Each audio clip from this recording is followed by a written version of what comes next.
Okay, all right. You can see the screen. So let's start with deadlocks. So we already know what deadlock is. So we'll today again we'll discuss all about deadlock, and next possibly two classes will discuss how to manage the deadlock. Okay, and of course you can read this from. I would strongly recommend you to read it from Silber's Arts books. It's a very nice book. We have been referring this book on and off. So let's see what is the deadlock, why deadlocks happen, and what are the conditions for deadlock, and then how do we detect a deadlock. Okay, so we'll just discuss in brief, try to create a mental picture about it, and then next class we'll study techniques. Okay, this is very simple thing. You ask your mom, can I go to a movie with friends, and then from there we'll go for pizza. Okay, your mom will smartly say, ask your dad. Okay, you say, okay, you will say, dad, can I go for? The dad will smartly say, ask your mom. Okay, so what's the result?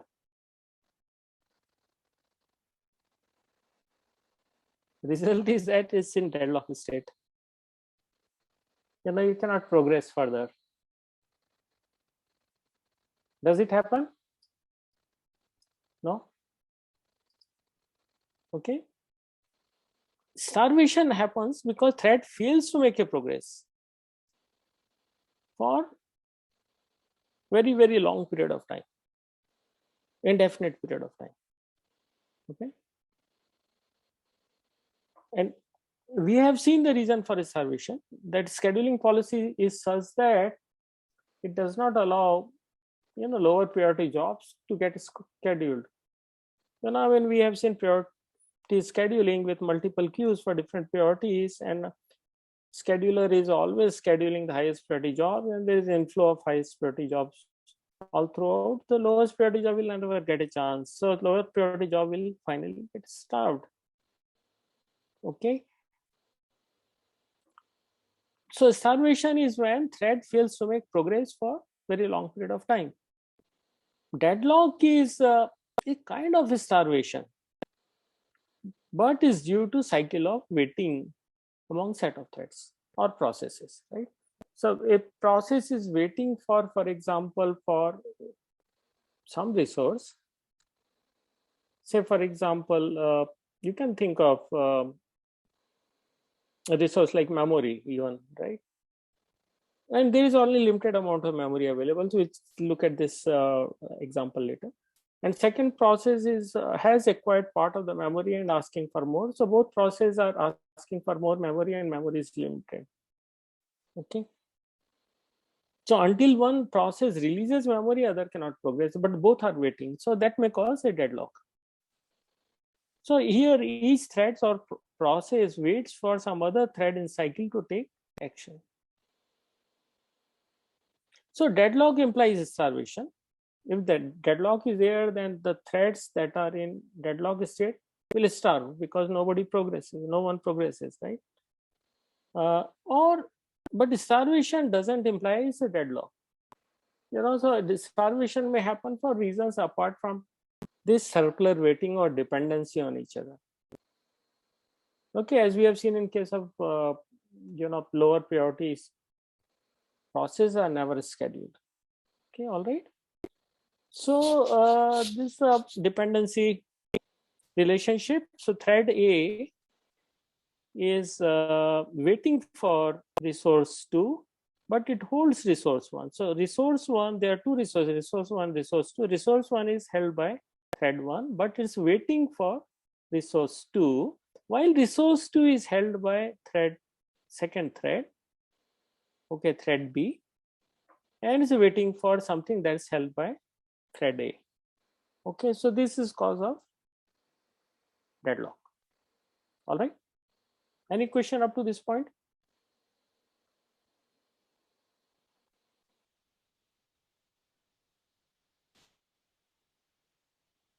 No, sir. Okay.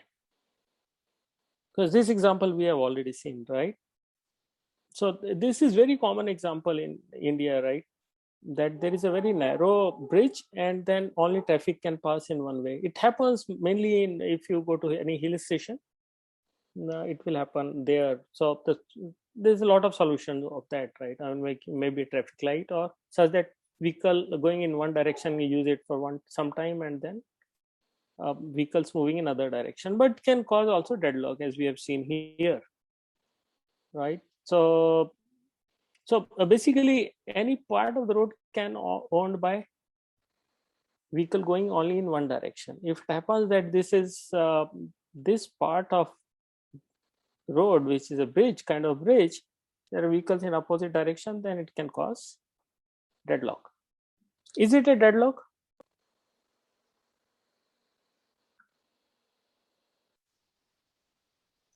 Yes, sir. Yes or no? Yeah, Sir. this is a deadlock. How about this?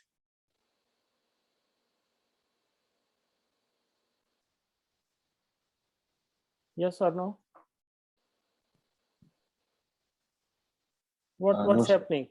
Yeah, these vehicles are trying to go here, right? This is not deadlock. Okay, so let's look at deadlocks with locks. Okay, thread A has acquired lock X. Okay, and then thread A wants to acquire lock Y, and so on. After some time, it will release first thread lock Y and lock X. And similarly, thread B has acquired lock Y, wants to acquire lock X. So basically, this is a flow time-wise, that it wants to acquire X, then wants to acquire Y, and so on. And thread B wants to acquire Y and X, and so on. Will it result into deadlock? Yes, sir. If I say no, then can you prove that it will always result into deadlock? No, sir. So it will depend on context. Very right. So it totally depends on in what order these instructions are executed, right? But it can result. So it's kind of non-deterministic. We don't know. You know, for example, here, this is not really a good case, an unlucky case, right? So thread A has acquired X, thread B has acquired Y, assuming there's the timeline. And then thread A wants to acquire Y, which is there with thread B. And thread B wants to acquire X, which is with thread A. Both will hold on. Both will stall, right? So this is an unlucky case. Lucky case is that thread A acquires X, thread A acquires Y, and then thread B wants to acquire Y, so it will hold on or stall, and then thread A releases Y and releases X, then now thread B can progress. Okay, so this is not a bad case, it's a lucky case. So given same set of instructions, and when assume that when a large number of threads are in execution, there is a possibility that deadlock may exist under certain conditions or cases. Okay, all right. So sometimes this set of instructions, when executed concurrently, may not result into deadlock. Okay, so threads often block waiting for resources, right? So let's say for resource of this kind, lock, terminal, printer, CD drive, memory, etc. And so these are non-shareable resources. Okay, in some sense, I mean, you can always say that some of these are non-shareable resources, like locks cannot be shared. Terminal, of course, you can have multiple screen and can share, but assuming that's non-shareable. Printer will print a job at a time. Okay, CD drive will do one request at a time. Memory, of course, depends on what memory is usually is shareable, right? If there is enough memory available. Okay, so threads can also block waiting for other threads. So there can be various reasons for this deadlock. When resources in general are limited, and if one thread is holding a resource, the other thread also wants it, and there is kind of circular wait, then there can be deadlock situation. Okay, another example is with the memory.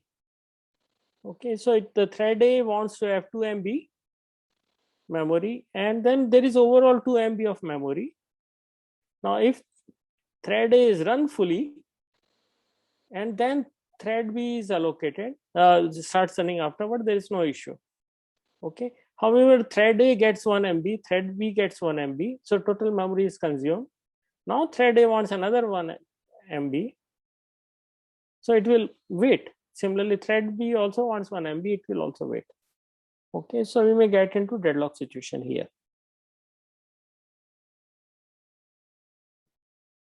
Okay, so as we discussed earlier, thread deadlock may happen or happens sometimes. Okay, so it is very difficult to find out, whether given number of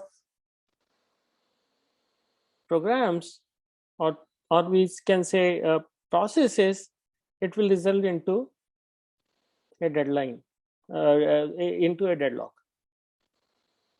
Okay, it's extremely difficult. It totally depends on interleaving pattern and so on and so forth, and number of resources available and so on.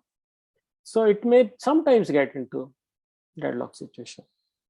But if you say that I have written so many programs and they are going to execute concurrently, how do you test it? That it will result into a deadlock. So deadlock, finding out deadlock is a testing criteria, then it is extremely difficult. Actually, I have not seen in my career that anybody has written any program thinking deadlock should not happen. Because when you write program, you don't know what kind of processor you are going to run into. Okay, you don't know what will be the processors in future. I mean, something that may deadlock 5 years back or 10 years back when there was single core may not deadlock when there are, say 16 the core processor is there. Okay, if the resource is the CPU. Okay, similarly memory, something that was causing deadlock 30 years back when RAM was limited may not cause deadlock today. Okay, so requirements and technology also changes. So in general, testing for deadlock is hard. Okay, for example, take example the dining philosophers problem. What is the condition for dining philosophers to get into deadlock state? Anyone? If all picks 1, 4. If all picks 1, that is the only condition that I can see, right? If one of the philosopher has not picked up any fork or chopstick, then that will not. That's not deadlock state. Okay, so it may happen that 5 philosophers are eating, and for a very long time there is no issue about it. Okay, so they need to hit a unlucky sequence for deadlock to happen when everyone picks up 1. All right, so what are the conditions that will cause a deadlock? So we can say there are 4 necessary conditions for deadlock to occur. Okay, and important thing is the second sentence. If you can prevent any one of these conditions, then you can eliminate the possibility of deadlock. It will not say that it will always do that, but you eliminate the possibility of deadlock. Okay, and these are the conditions that you need to remember, right? So first is bounded resources. If the number of resources are limited or finite number, okay, then deadlock can happen. Okay, if you have infinite resources, what is the issue? Whatever threads wants can get it. Okay, so there is no resource. The bounded resources first condition. Okay. Second is no preemption. It means that once a thread has acquired a resource, it will not release it until it's done. Like a dining philosopher, a philosopher has picked up a chopstick, she or he will not release it until she gets the second one. She has finished eating. Okay. So there is no preemption. It's not that, once she has picked up one and then she will politely put it down, not getting the resource or second chopstick, right? That's not the case. Okay. All right. So no preemption. It means that once the resource is taken, it will not release it. Ownership cannot be revoked until that acts to release it. Wait while holding. Once you have picked up the chopstick, just wait until job is over, right? Okay, it's not that immediately release it. There's a little subtle difference between the two, right? So here it says no preemption, but you are never going to give it. Well, second says that it will continue to wait. It will not give immediately. It will not give. Okay. All right, and last one, which is very important, is that circular wait. A set of waiting threads such that each thread is waiting for resources held by another. Think of dining philosophers that are dining. Any of the philosophers. So all the philosophers have got to have one chopstick in hand. Okay.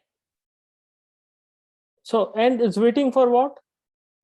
They are waiting for chopstick that will be released by someone sitting next. All right. So there is this kind of circular wait. So these four conditions are required for a deadlock to happen, but these are not okay. These are not sufficient conditions. These are necessary conditions, but not. So it means that there can be a case where these are all satisfied, yet there is no deadlock. All right. So we can see some of those examples. So now these are the dining philosophers. We can so now we can, philosophers are nothing but a process or thread when we are going to map these problems, and resources are chopsticks that we see it here. All right. And then we can create dependency graph using these relationships. Okay. So we can see that there are two relationships. One is this arrow, which is from resource to a thread or process. So it means that this chopstick is held by this philosopher. And there is a relationship here that goes, an arrow that goes from philosopher to resource, is waiting for that chopstick. Okay. So now we can create something called RAG, resource allocation graph, using this relationship. Okay. And this is actually, think this as a node, and this is a unidirectional link, then this is a graph. And there are, of course, two type of nodes, this philosopher and then kind of resource node, which is chopstick. Okay. Now let's see whether these four conditions satisfied for deadlock. Okay, first is of course bounded resources. It means that what are the resources here? Chopsticks, right? So how many chopsticks are there? How many are there in this? 1, 2, 3, 4, 5. So 5 philosophers are there, 5 chop. So basically resources are fixed, which is 5. No preemption. Once a philosopher picks up a chopstick, she doesn't release it until she is done eating. Even if it means that no one will ever eat. Okay. So don't worry about this word she, it can be he. Remove s, it becomes he. Okay, it could be he or she.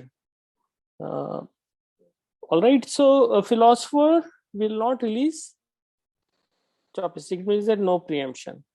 Wait while holding, Fine. I mean, when a philosopher needs to wait for a chopstick, she continues to hold any chopstick that she has already picked up. All right. And there is circular waiting that we can see that from this relationship. Okay. So all these four conditions are satisfied for a deadlock. But these are not necessary conditions. So there can be situation where there won't be deadlock. For example, take this example, right? Okay, so we can keep here chopstick in the center. Okay, because earlier we have put in condition that they are sitting here, I mean like this, and chopsticks are in middle, right? That's the image we have created in mind.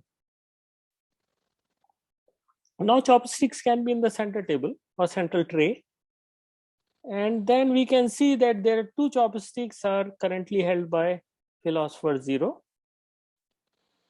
Philosopher 1 is holding on to one chopstick, this chopstick, and waiting for one chopstick, and so on and so forth, while philosopher 4 doesn't have anything.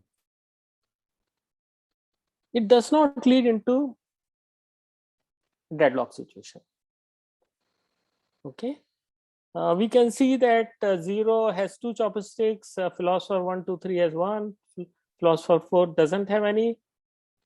We have bounded resources, no preemption, wait for holding, and there is a circular waiting between some, not necessarily all. So we have 2, 3, and 4 are waiting. This was held by another. But this is not a condition where deadlock will happen, because philosopher 0 will repeat and release, and then I think 2 of them will pick up and then continue, and at the end 2 more will last one will finish. So one will release, then okay, instead of 1 we'll have to say 0 will release, then 1 and 2 and 3 and 4. Numbers are wrong, can read. Okay, all right. Any question?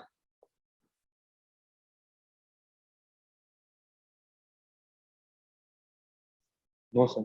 Okay, all right. So now question is that how do we detect a deadlock? How does Linux detect a deadlock? Is it wise to detect a deadlock or not? So it's wise to detect deadlock. Yeah, it's wise to detect, but you will be surprised. No, Linux doesn't detect deadlock. It says that it's your responsibility as a programmer. It's your responsibility, and OS designers are doing its job to make sure that deadlock possibilities are extremely low. Okay, so however, there is a whole theory around it, and then you may, some OS, for example, may want to detect a deadlock and then take care of it. But it's very important that deadlock detection must be very simple, even if it leads to occasional false positive. Okay, all right. So, and then program may wait for some time before declaring the recovery is needed. Even on our system, sometimes when I see the files and certain files are not responding, when you double click on it, then it doesn't open up. Then what do we do? Sometimes, very often, it happens that the screen freezes. Could be because of deadlock. Could be for some other reason. As a programmer, as a user, then I have to take action to maybe kill some processes, right? Okay, or restart the system. That's a normal method. Okay, all right. So there are very simple approaches. In real life system design, deadlock can happen not only in computers, but it can happen anywhere. For example, in PSTN phones, right? If you make STD call, you would have done international calls, etc. And you can see different sectors of network, because what you are doing there is circuit switching, right? And I hope you understand difference between circuit and packet switching. In circuit switching, the path from your end to receiver end is fixed, and they use a signaling protocol called SS7. Okay, so now first, for example, you're making a call from Goa to Bangalore, then first, and then there are intermittent stations. So first station, for example, is in Mumbai. So signaling will go to Mumbai reserve resources, and then signaling as it progresses towards Bangalore on a path, it reserve resources, and then call is made. Once full path is available, only then you can make a call, unlike packet switching. Packet switching does statistical multiplexing and so on and so forth, right? But so now what happens? You would have seen that, if paths are not available in between, then we'll say that line is busy, or sorry, not line is busy, but all lines on this path are busy. It means that that sector is not available, or some other message you will receive, right? Okay, but it will never put you into deadlocks or whole system into deadlock situation. It will just kill the process. What happens in internet? So, you would have seen the internet in layer 2 or even layer 3, when IP packets are sent, it hops from one router to another router. Okay, and then it goes down to level 2 and level 1 and comes back to level 3, right? So basically IP routing, at each node we need to take a decision where to route a packet, and then it has to, basically it will find out, it means that which of the outgoing link has to be taken up, and then we come to layer 2 and use layer 2 protocol. If it's Ethernet, then it uses Ethernet protocol and so on and so forth, right? But in any switch there are buffers. All right, so what will happen? I mean, if let's assume that buffer of receiving router is full, how does IP deal with it? Anyone?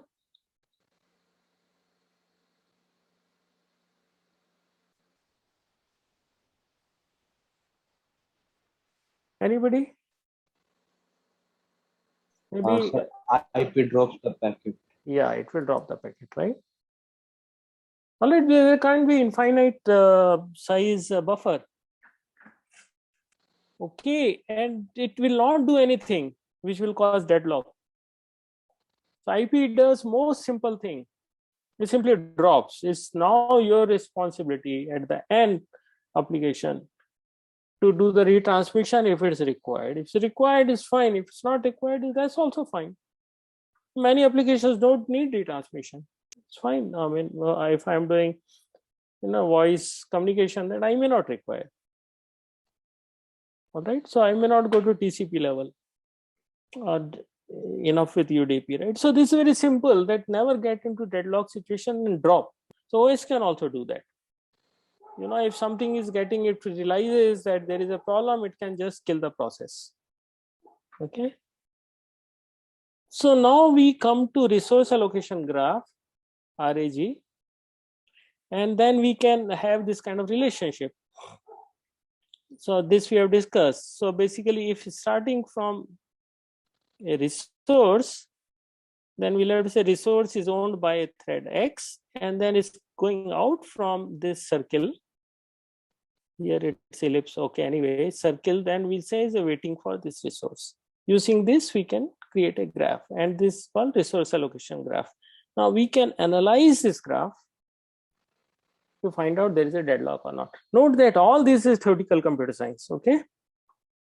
Okay, a typical operating system may not want to do all this.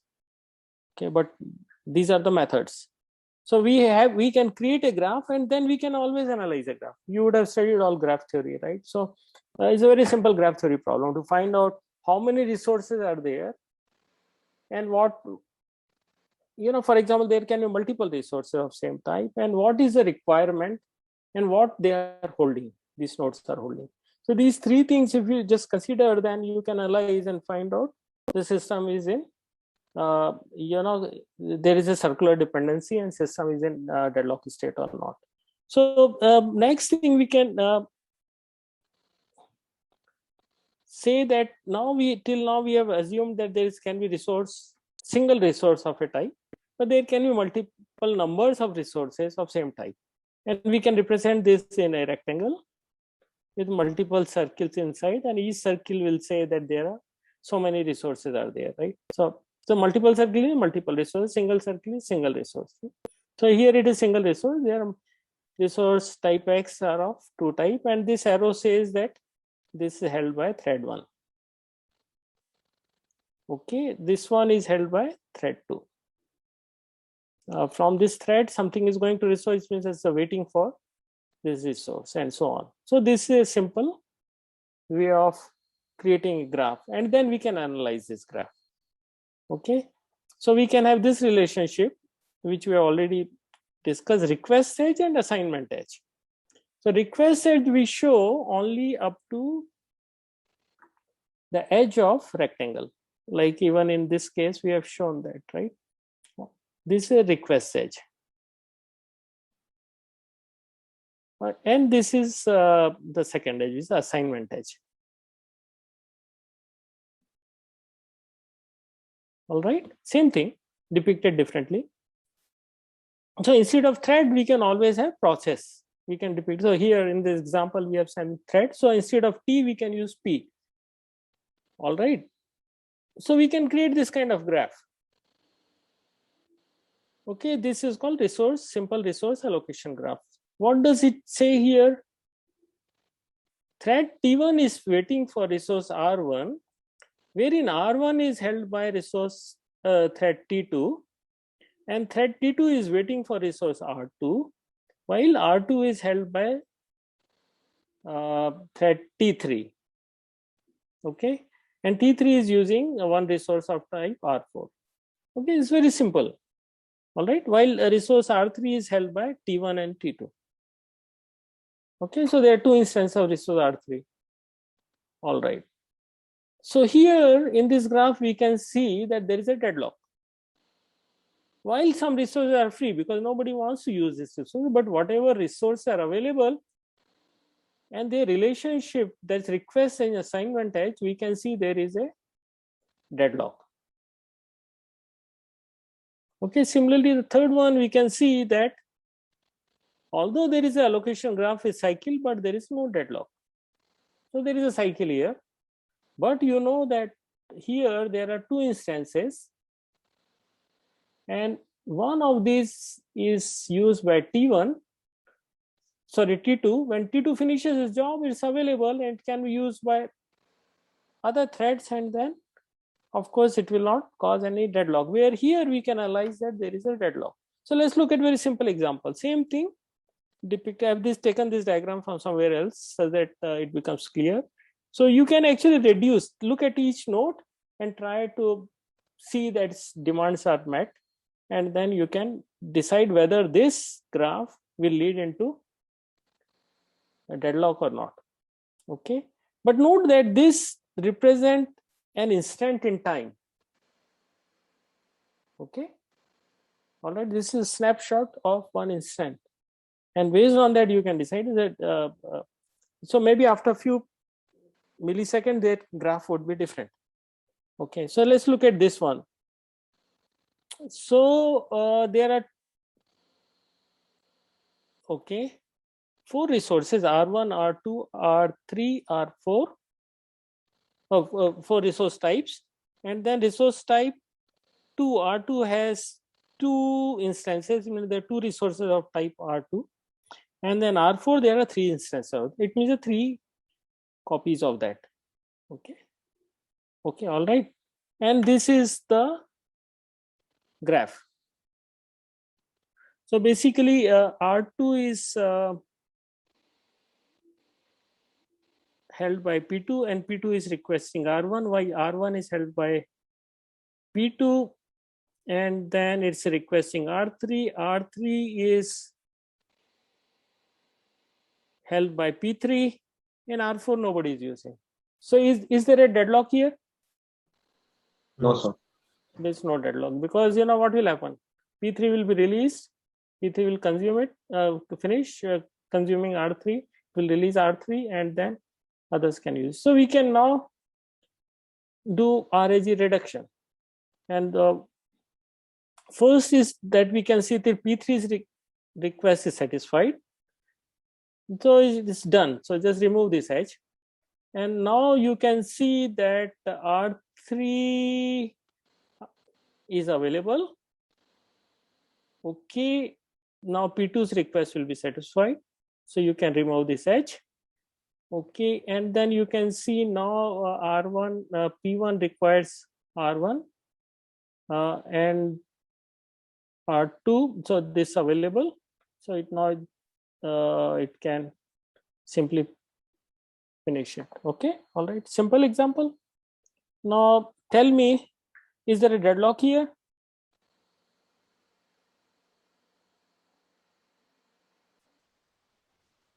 Yes, sir. Okay, Yes, sir. very right. There is a deadlock. You can see there is circular weight, and you can analyze it. You can start from any node, okay, and then you can reach to the same conclusion. Okay, so we can see that there is a cycle. There are actually multiple cycles, and because of that, say one cycle is okay. Here, okay, where is other cycle? One more cycle, right? Between P2 and P3. Between P2 and P3, yes. Second cycle. So you start analyzing and you will see that there is a deadlock. Okay, we'll not go into it. Just analyze it, right? So deadlocks can be quite deadly. So I had a doubt. Yeah. So, but cycles are like not the like main condition, right? Like if a like graph has a cycle, then that does not mean like there would be a deadlock necessarily. Yeah, it may not be. So analyze it.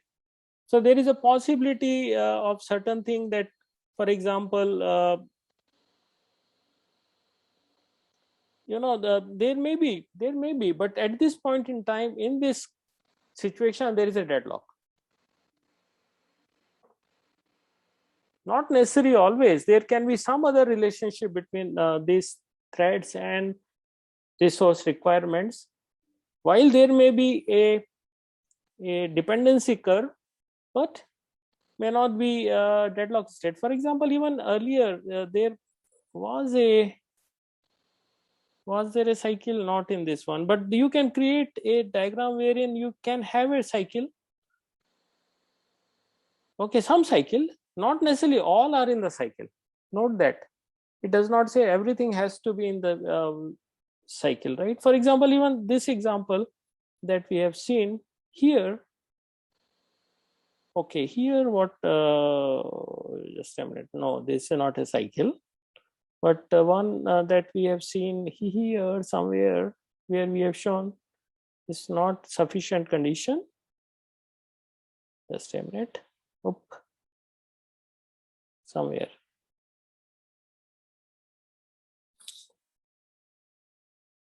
Here, for example, in this example, there will be some kind of cycle here among some, maybe between these four or something. Just we need to analyze this, but there may not be one node which is not part of the cycle. Okay, so that may not necessarily result into a deadlock, but at this point in time, given this situation, sorry, this one, next one, there is a say, for example, all right, so analyzing a deadlock could be very hard, okay, for a system. Okay, so it generally gets into first thing is that how is it going to create resource allocation graph, and how is going to run that and find out what is in trouble. Okay, and then maybe kill some processes because resources are only finite. So one solution that OS is that it's random, or maybe kill some processes that are needing resources, let them start afresh. Other technique could be, let them wait for a longer period of time, or just put them into sleep and then bring them back. Okay, there can be many techniques, right? So now the question is, does a deadlock disappear of its own?